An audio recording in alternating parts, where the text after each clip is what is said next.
Welcome back to another episode of Market Talk, man. This week, we just talking about more of the Iran war because everything is controlled by the Iran war. All the markets, inflation, everything, your bread is being controlled by the Iran war. What happens in the Iran war? Because oil markets are being hit hard because of the war. We already went over the Strait of Hormuz. We know what's going on with that already. And it's getting worse. This week, Yemen has joined the war. So now it's Iran and Yemen versus, Israel and the US, and it's just spiraling out of control. Iran has no intention of a ceasefire, and it's like Trump gets on the TV every now and again and says that we're obliterating them, we're making deals. And they're saying we're not making deals. They're lying. Bro, what is it? Are deals being made or not? And then he's saying, oh, they're getting obliterated. Anybody would want to make a deal if they're getting obliterated like they are. Bro, they don't care about getting obliterated. They've been prepared for this. Obliteration to them is honor. Okay, you're just throwing fuel on the fire. This ain't regular Western ideology. They don't care about getting obliterated. They will, we may think they're getting obliterated because we're destroying a lot of their targets, but one of the Iranian professors that teaches at one of the University of Tehran, he was doing a lot of interviews. He said that they have hundreds of underground, underground bases where they've been storing stuff, and they've been preparing for this war. So, I mean, the targets that are being destroyed right now, who knows? They could be all just decoys, just stuff to waste munitions over the time, over the course of time. And then, they'll start using stuff here and there and here and there. Just like that one missile where they didn't know that they could reach 2,000 miles. Now they know. I mean, who knows what else they got? So Iran's not backing down because they've been prepared for this, and they not letting this just go. They done blew up a school. They done killed a training officer, warship, whatever, that first ship, whatever they torpedoed. They done did a lot, okay? So at this point, Iran is out for blood, and it's going deeper. It's deeper than just it's these two people, like Israel and Iran. They hate each other. They hate each other like down to the core. This is not really a war about. But between them two, it's not a war about resources. This ain't a war, but between Israel and Iran, it's not a war about resources. This is a religious war. Now, religious wars can get out of hand, okay? Because this ain't about resources. You can't make a deal with religion. You're going to have to change your way of life, or you're going to have to go. With trading and resources, you can make a deal with that. Israel and Iran, they will never see eye to eye. They will never see eye to eye. They will never live together unless you, like they're trying to do right now, bomb them, get regime change, and put somebody in power who is in agreement with Israel. That is the only way that these two powers are going to get along. And there's going to be hard to get a deal with that. Like, that's going to be hard to, simmer this down at all. It's gonna be hard to talk these people off of the ledge, because right now it is boiling up and up and up. Israel, Netanyahu, he ain't been saying much. I've been seeing a lot of Trump talking about getting out of this war. Israel and them, they ain't saying nothing about getting out of the war. They haven't said, I haven't heard them say anything about getting out of the war, stopping it. They haven't said nothing like that. Me personally. So who's to say that once US leaves, Israel and Iran ain't gonna be still fighting? And there's still threats of it. Israel can still nuke Iran just because, like I said, this is a religious war. Everything's on the table.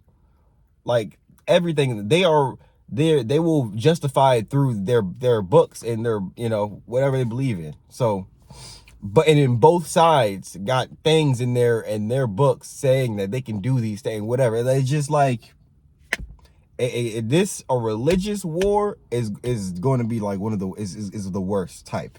Like, you can't come to understand it when you hate each other down to your religion, down to your core, down to your beliefs like that. It's hard to talk sense to either side, bro. Especially when the damage is already done.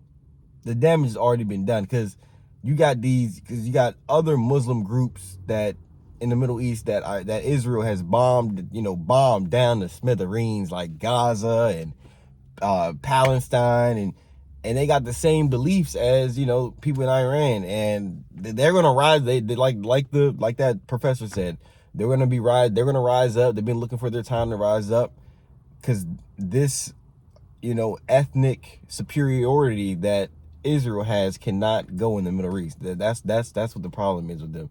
So, I mean, this war here is deeper than just resources and oil, and like this right here, this could be World War III for sure. Like, it has all the ingredients, it has all the characteristics, and we ain't seen nothing yet. This is week 4 or 5. They said it's gonna be 4 to 6 weeks, so we'll see how it is. But this war is affecting the markets 100%. This war is the main thing. Your bread and everything is controlled by this war.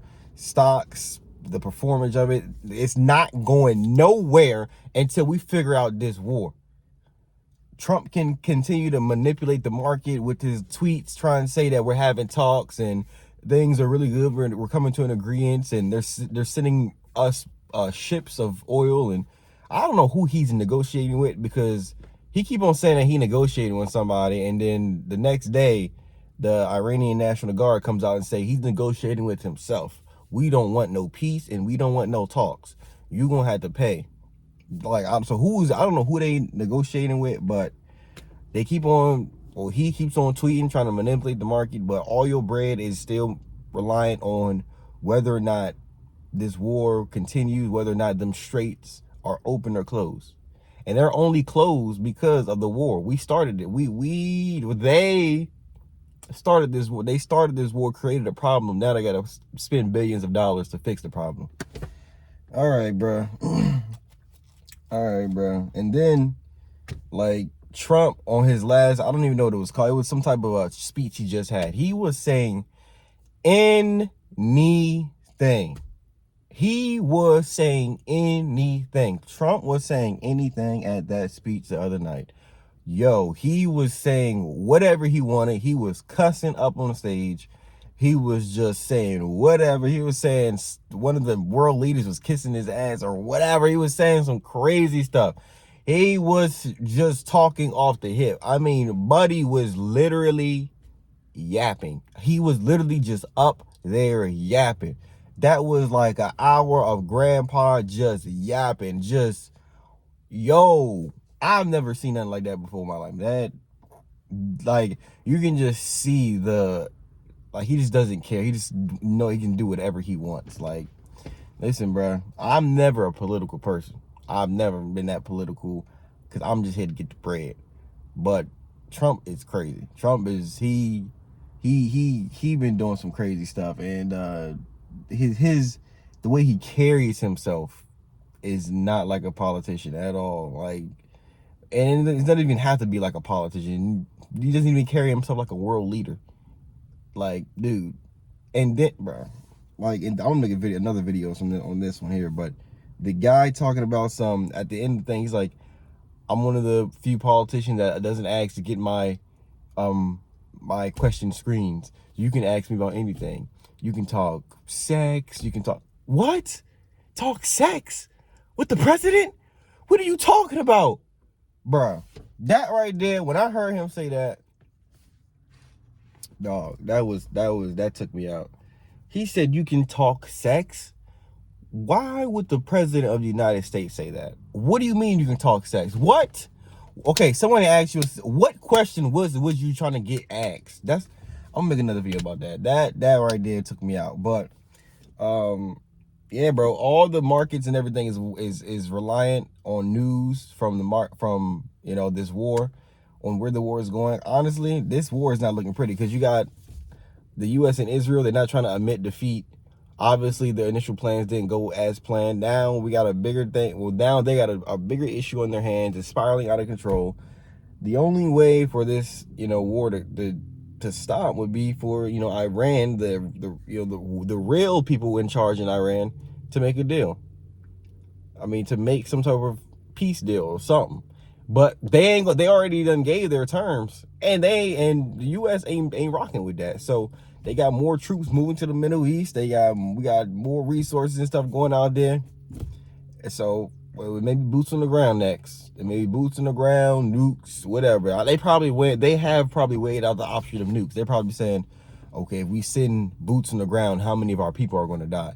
Versus if we just nuke them, deal with the turmoil afterwards. We'll nuke them, wipe out Tehran, move in afterwards. Probably don't even move in afterwards because they're probably just in the war right there.